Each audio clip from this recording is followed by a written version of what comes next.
All right, stop scrolling! Did you know that one of the world's most famous board games was actually born out of frustration with capitalism? That's right, the beloved family game Monopoly has some pretty contentious roots. And that's just the start of our journey into the whimsical, absurd, and downright hilarious origins of popular board games. So buckle up, trivia lovers, and let's dive into a world where strategy meets hilarity. Let's kick things off with everyone's favorite family feud starter, Monopoly. Believe it or not, Monopoly was originally invented by a woman named Elizabeth Magee back in 1903, not as a tool for real estate domination, but as a teaching aid. She wanted to demonstrate the dangers of economic monopolies. Yes, the irony is astounding. Her game, the landlord's game, was developed to teach players about the unfairness of rent and property tax systems. Fast forward a few decades, and the board game was snatched up, commercialized, and transformed into the cutthroat version we love and low-key hate today. I mean, who hasn't flipped the board after landing on Boardwalk with hotels?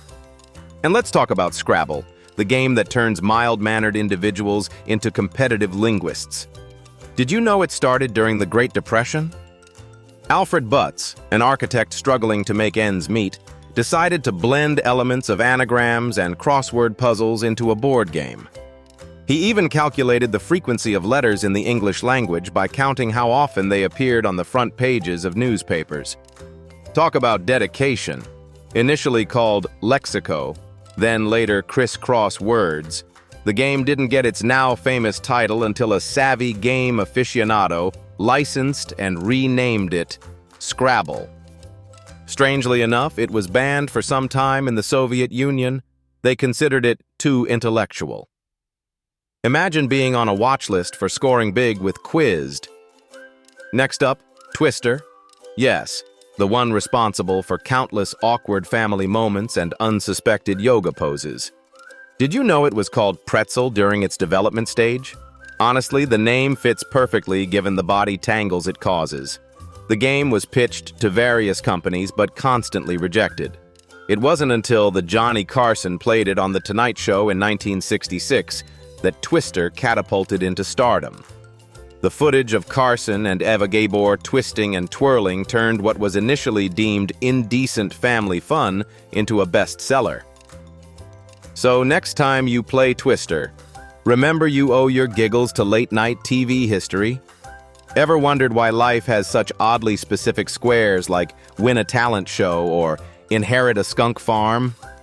The game of life originally debuted in 1860, created by a man named Milton Bradley. It wasn't so much a game of life as it was a Victorian do and don't lesson. Back then, it was called the checkered game of life. Kind of sounds ominous, doesn't it? Instead of rules about getting rich or buying a luxurious house, players aim to reach moral virtues like industry and integrity, while avoiding vice-filled squares like idleness and intemperance. It's amusing to think of today's version, where the goal often spirals into multicolored chaos involving lawsuits and twins born back-to-back. Speaking of ancient games, have you heard of Snakes and Ladders? This one has deep roots. It dates back to ancient India. Originally called Moksha Patam, it was intended to teach kids about the concepts of karma and destiny. The ladders represented virtues, while the snakes were vices. A roll of the dice, or spin of a wheel, determined whether you ascended toward salvation or slid into a vice-filled abyss. When the Brits discovered the game during colonization, they repackaged it, minus the philosophical undertones, and voila, it became the family-friendly Snakes and Ladders we're familiar with today. Let's be real. Sometimes it still feels like a karmic punishment when you slide back to square one. Here's a hot piece of trivia for you. Did you know checkers has been around for over 5,000 years? Yep, archaeologists discovered an early version of the game in Ur, Iraq. Ancient Egyptians even played a more strategic version known as Alquerque.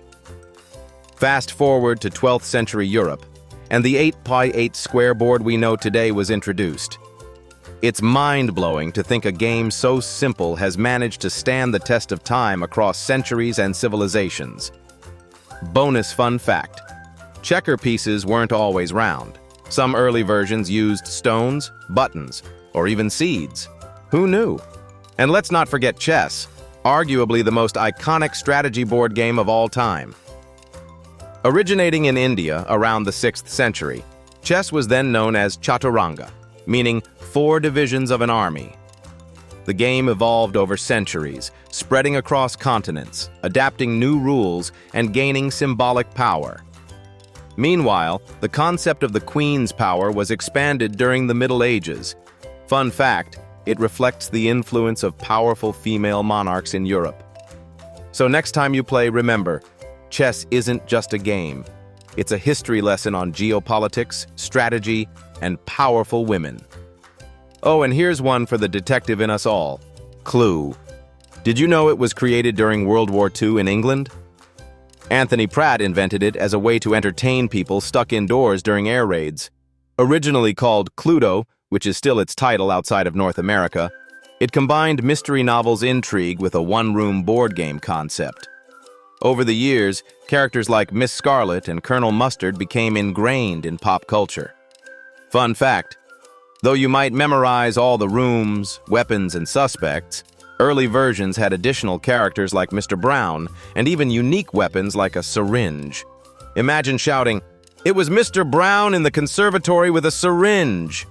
Makes you appreciate the streamlined version, huh? Candyland is up next. Ah, the sugary sweet escape of our childhoods. Surprisingly, it was invented for a very serious reason. In 1948, schoolteacher Eleanor Abbott created it while recovering from polio in the hospital. She designed it to entertain other children in the polio ward while giving them a mental escape from their circumstances. The game's simplicity allowed kids of all abilities to play. It wasn't long before Candyland charmed its way into homes worldwide, teaching generations about the joys and frustrations of racing to the Candy Castle. Last but not least, let's talk about Risk. This game of world domination wasn't always a staple for strategists and devious friends. It was created by French filmmaker Albert Lamorisse in 1957 and was initially called La Conquête du Monde, or The Conquest of the World. Quite the modest title, wouldn't you say? When Parker Brothers acquired it in 1959, they rebranded it into the slower, more intense version we know today. Funnily enough, it's been said that friendships have ended over Risk. If that's not the mark of an impactful game, what is? So, the next time you dust off your board games, remember, these aren't just rainy day activities. They're time machines packed with absurd stories, historical quirks, and cultural evolution. Monopoly, Scrabble, Twister, Life, and beyond. They each shine a light on some moment of human history, even if that light sometimes makes us laugh. What's your favorite board game backstory? Let us know in the comments. Oh, and don't forget to subscribe to Facts and Giggles for more bites of trivia that'll tickle your funny bone. See you next time.